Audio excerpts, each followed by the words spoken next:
Hi everybody, today's video is slightly different because I'm making a mould of a previous project that I've completed.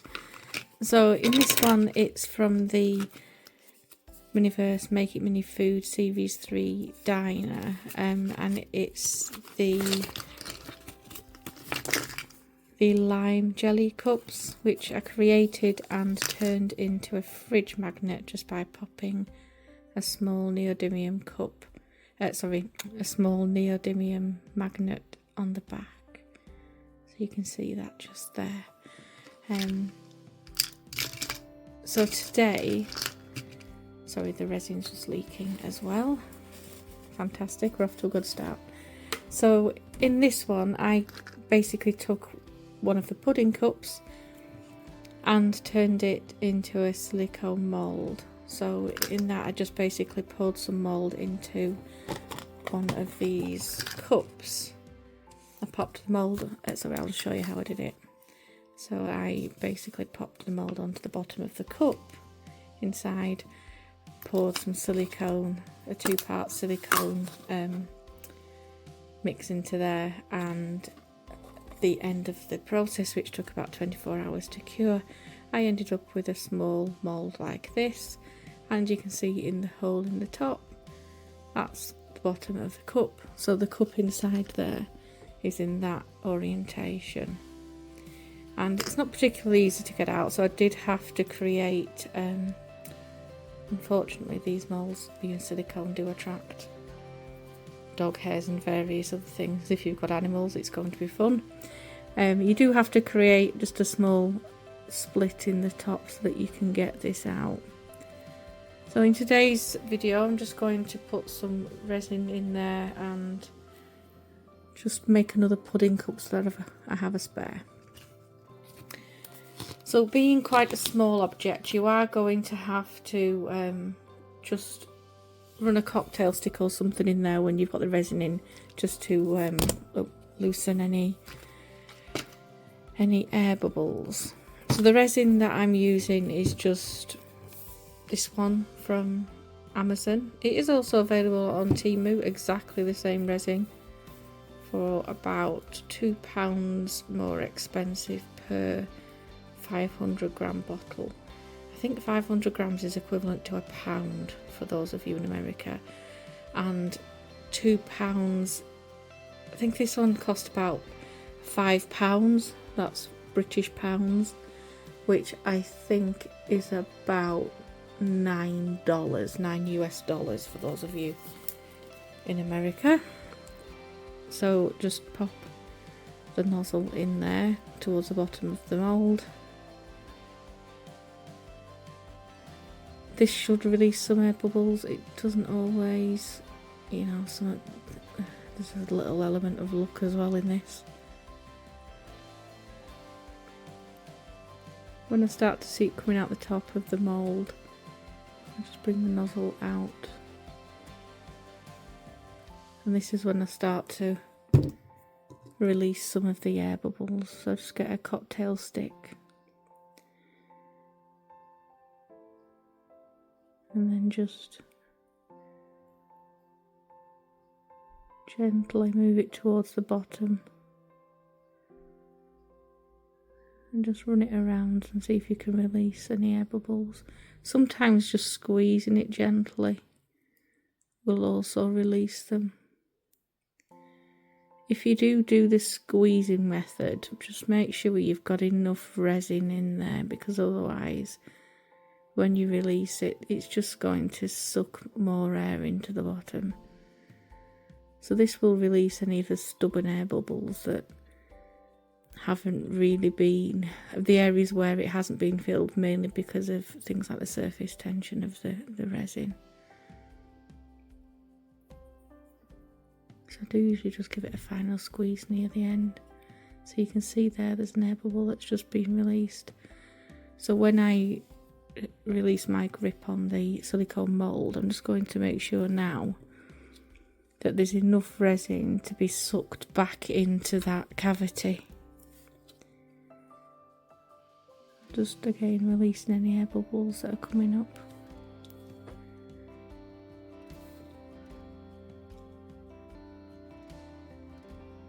tilting it towards a window or a source of light does help as well.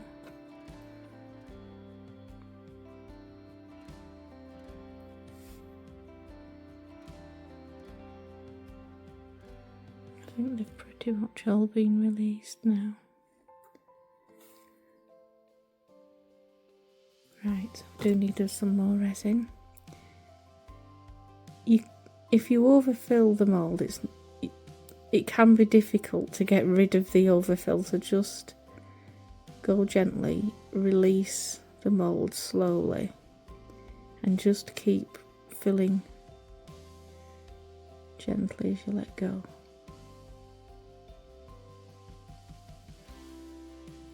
I think we're almost there now with this.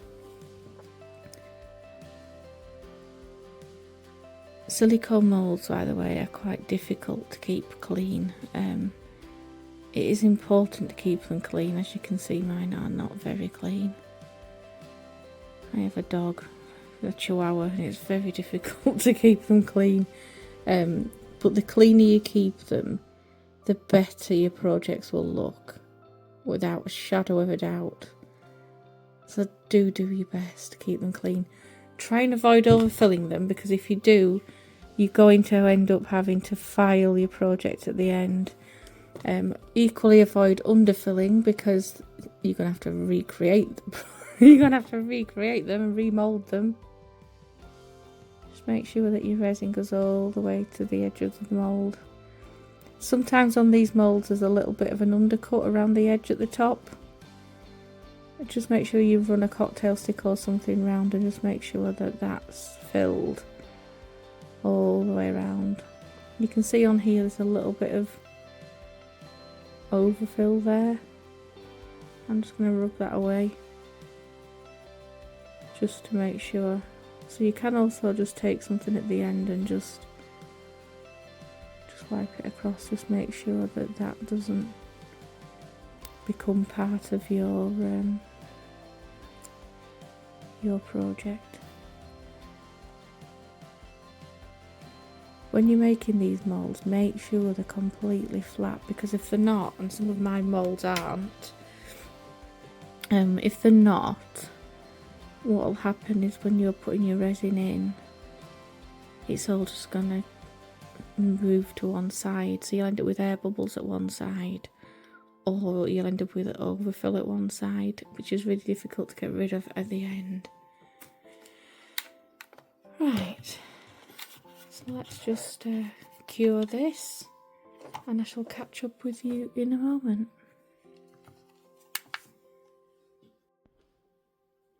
I've just moved that off to the side because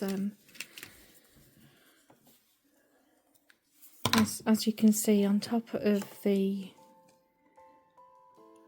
dessert there's some little whipped creams, and I don't have any of those left in the container to make some more of these little fridge magnets. So I'm going to make some more, and I have actually created another mould with some little whipped creams in. I've got an ice cube, a whipped cream, and a larger whip in there. So I'm going to just create some more little whipped creams in there. I'm just going to leave that resin upside down, see if we can get another couple of cups in there. So let's just make up some little whipped creams now. So to do that, I'm just going to use a little silicone mixing container. I have some dye there. This one's a Sophie and Toffee pigment dye, if I can just get it to focus on there. So they're not expensive products. Just give it a good shake. I'm not going to use lots of this because I'm not making a lot of products. Generally speaking, the more opaque you make this, the more difficult you're going to find it when you come to cure it. It won't cure if it's too opaque. My whipped creams may just look a little bit more transparent than the ones supplied by Miniverse, purely because mine are just being made from UV resin, and theirs, you can tell by the texture that theirs aren't. So got a little bit in there. I'll just move it away from the UV light because I don't want it to set. So this is the little whipped cream hole. I'm going to pop it in there. It isn't a very viscous resin, this one, so it does fill this resin cavity nicely.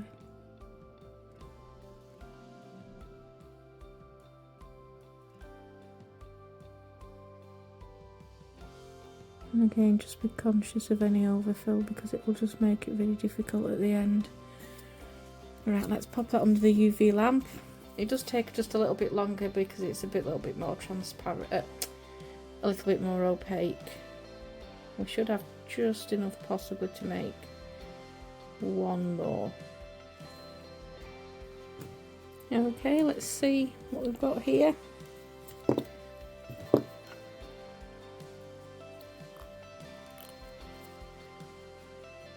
The last time I used this mould I made a larger whip and it didn't cure very well because I made it too opaque. And as you can see, some of the resin is still in the mould. This one needs a good clean and a bit of a re-evaluation of the resin. So you can see at the end it's a whip which looks rather opaque. It's not too bad looking, is it? If you can actually get it to focus. It's not working. Trust me, it actually looks okay. It's not bad. Will it focus? There. I would say that's not a bad looking whip. There we go. Right. Back to where we were, roughly. Let's just move the camera.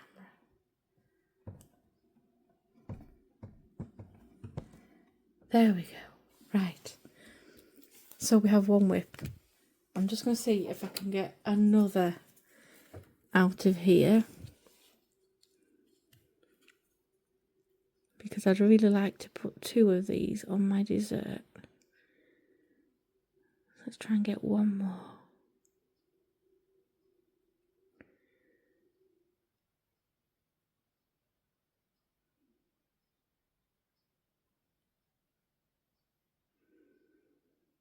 I tried to get this spot on and I think we're just about there really. Fantastic. So we'll pop that in there. I'll just take a break to quickly clean this silicone mould and I'll be back in a moment. Okay, so let's see what we've got in here. We'll have a look at the glass now. That's had about 10 minutes almost under the UV lamp, so it should be nice and rigid now. I do give this one just a little bit longer because it's quite difficult to get out of the mould, and the whip should be ready now as well. So I'll just have a quick look at that first. These are nice and easy to get out of the mould because they're so small. So there we go, there's another whip there. So we've got 2 whips now for that dessert. And let's have a look at the drinks, the sundae cup. So we'll just take off that resin that we left at the top. So that was the bit that we just scooted over to the side. So quickly loosen the mould. This one's not a terribly easy one to get out of the container. It does take a bit of persuasion, so forgive me if this looks a bit rough because it is.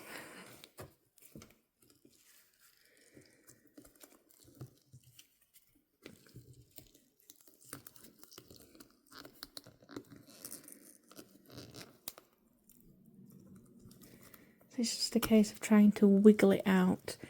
There is a vacuum inside there, so it's just trying to release that really.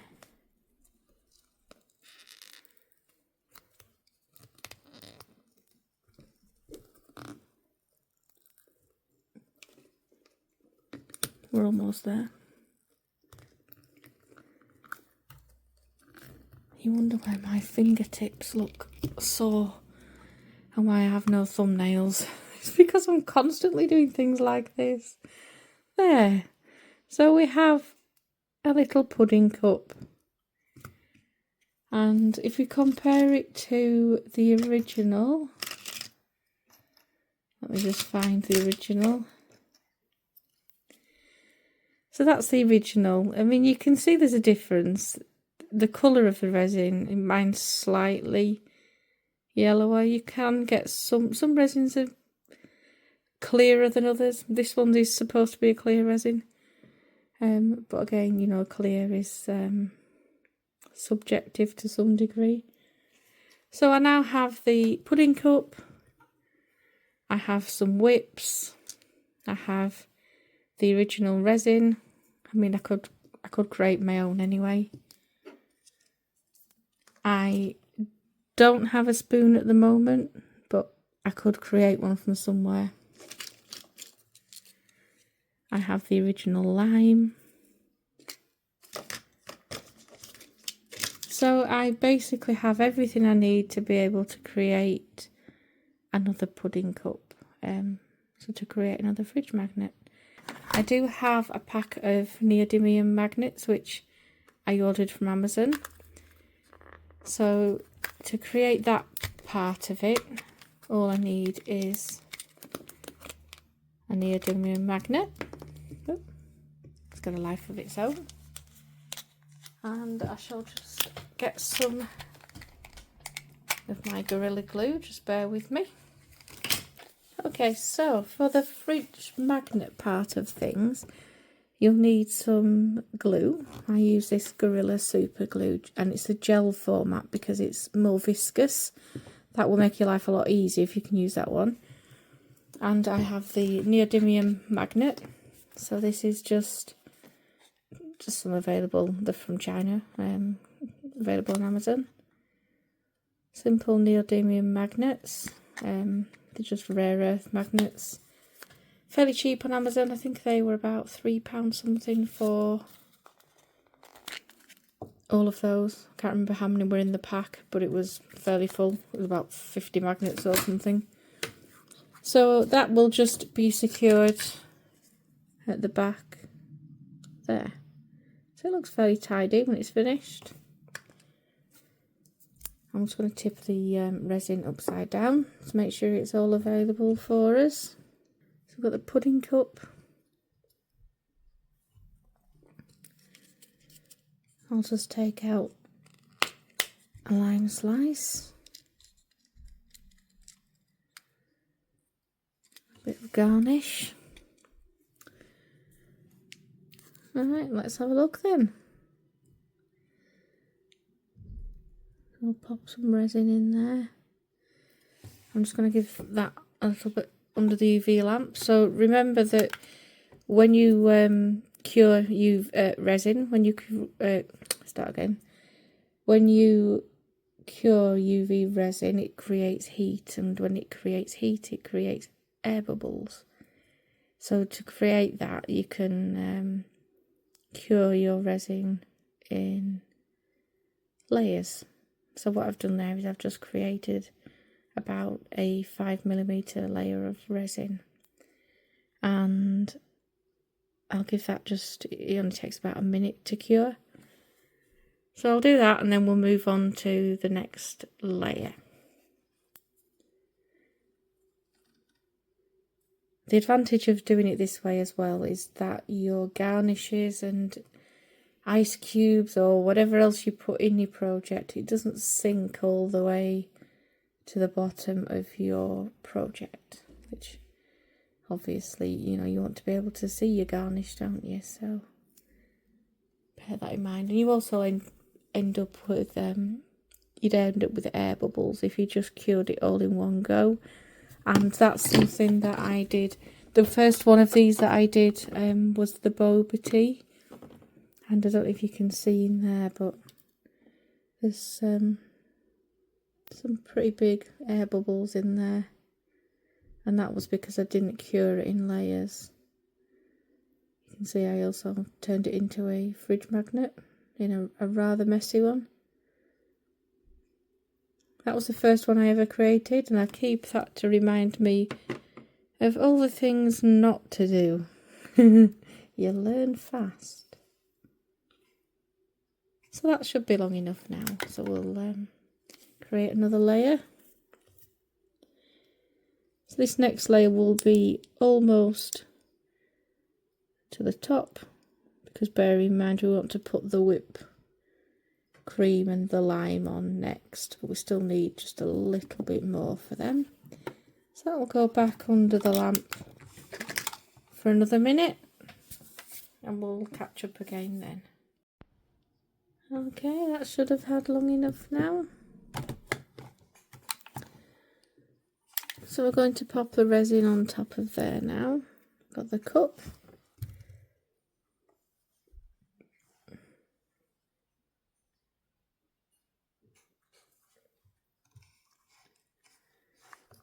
So I'll pop the resin on the top. I'm not going to pop a lot on there, it's just enough really to secure the whips and the lime slices.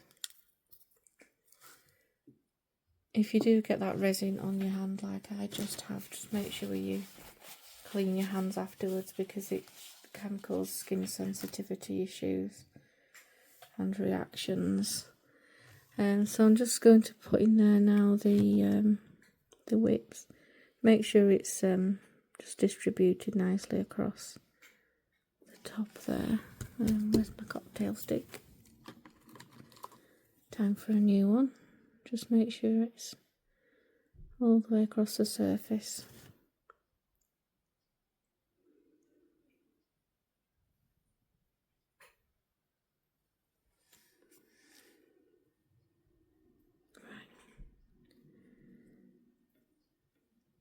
So there's the pudding cup. We've put 2 whips in there, and again they won't sink too deeply because that resin is just on the surface.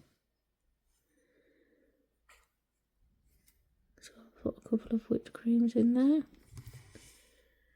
and a lemon slice. This will be interesting to try and get that to sit nicely in there.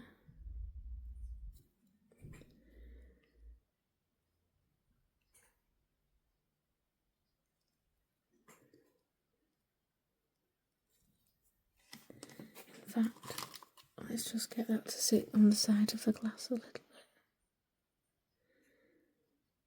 I'm not going to put my hand in there because I don't want it all over the resin, but I do want a little bit of resin on the bottom of the lime because I want it to stick on the side of the cup.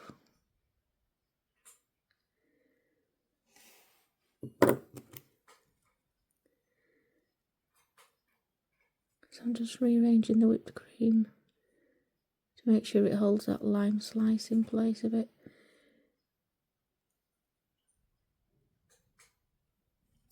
I may just put a little bit more resin in there. There's a fine line with this resin between having just enough and way too much. I just need a little bit more. I'm just going to use a cocktail stick to coax it out. I just want some to secure that lime.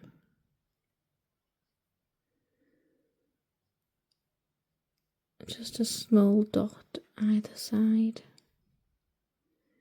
should hold it to the glass.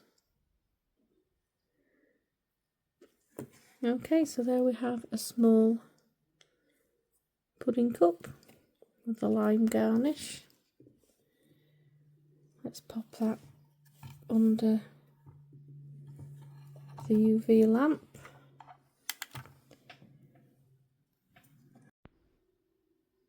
Okay, that should be long enough now. That's had 5 minutes. So we'll just give that another final check just to make sure that isn't going anywhere. Yep.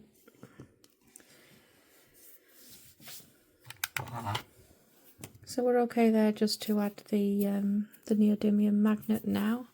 So to do that, I'm going to use some Gorilla Glue. As I said before, we've got a neodymium magnet.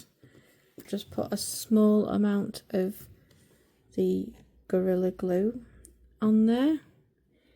And I have a cocktail stick just to nudge the magnet into the right orientation. So the magnet I mentioned before is just a small neodymium magnet. I'm just going to place it on there with the orientation of the pudding cup as flat as I can make it. Otherwise this magnet will just sink off in whatever direction it wants to go in, basically.